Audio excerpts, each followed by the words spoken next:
নমস্কার বন্ধুরা, শিবানী কিচেনে আপনাদেরকে স্বাগত। আজকে মাছের মাথা দিয়ে বাঁধাকপির তরকারি করব। চলুন প্রথমে বাঁধাকপিটা ছোট ছোট করে কেটে, এই দেখুন বন্ধুরা, এইভাবে ছোট ছোট করে বাঁধাকপিগুলো কেটে নিয়েছি, সাথে এই দেখুন আলু কেটে নিয়েছি। এবার এগুলোকে ভালো করে ধুয়ে চলুন সিদ্ধ করতে বসিয়ে দিই। প্রথমে নুন, এবার আমি বাঁধাকপিটা করব। বাঁধাকপিটা করার জন্য কড়ার মধ্যে এই দেখুন বাঁধাকপিগুলো দিয়ে দিচ্ছে।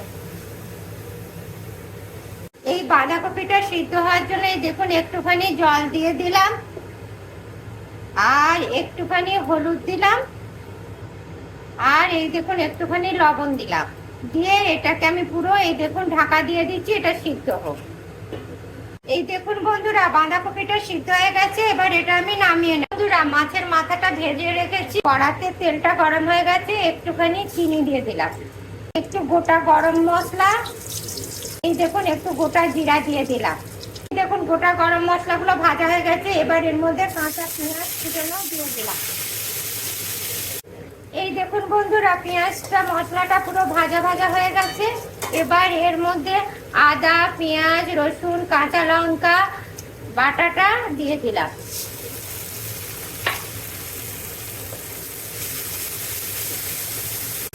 এবার এই দেখুন এর মধ্যে মশলা ধোয়া জলটা দিয়ে দিলাম।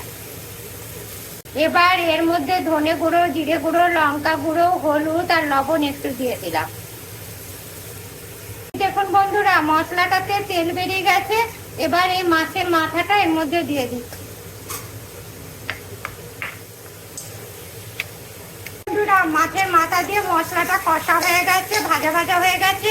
এবার এর মধ্যে আমি এই সিদ্ধ করা বাঁধাকপিটা ঢেলে দিচ্ছি। এবার এর মধ্যে টমেটো কুচিগুলো দিয়ে দিলাম, ঢাকা দিয়ে দিলাম। এই দেখুন বন্ধুরা, আমার মাছের মাথা দিয়ে বাঁধাকপির তরকারিটা হয়ে গেছে। এবার এর মধ্যে আমি একটুখানি বাটার দিয়ে দিচ্ছি। আপনাদের যদি ঘি ঘরে থাকে ঘি দেবেন, যদি না বাটার থাকে তাহলে ঘি দিয়ে দেবেন। দিয়ে এটাকে একটু ঢাকা দিয়ে দিলাম, দিয়ে একটু নেড়ে চেড়ে এটা নামিয়ে নেব। এখন বন্ধুরা, মাছের মাথা দিয়ে বাঁধাকপির তরকারিটা কি সুন্দর হয়ে গেছে। এবার এটা নামিয়ে নেব, গ্যাস বন্ধ করে দেব। আপনারাও ঠিক এইভাবে মাছের মাথা দিয়ে বাঁধাকপির তরকারি করবেন, এটা খেতে খুবই ভালো লাগে।